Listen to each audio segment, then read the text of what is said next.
Hey guys, in this video, I'm going to show you how to install Gmail on your laptop or PC so you can open it quickly like a regular app. Let's get started. First, open Google Chrome on your computer. You can use other browsers, but in this video, I'll be using Chrome.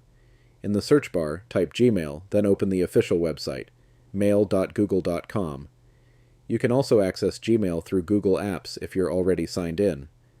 Once Gmail is open, go to the top right corner of your browser and click on the three-dot menu. From there, select Cast, Save, and Share, then click on Install Page as App. Now click Install, and Gmail will be installed as an app on your computer.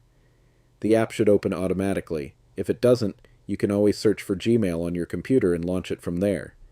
You'll also get a shortcut, so next time you want to check your emails, you can open Gmail instantly with just one click. No need to open your browser first. And that's it. Gmail is now installed on your PC. If you found this helpful, drop a like and consider subscribing for more quick and easy tutorials.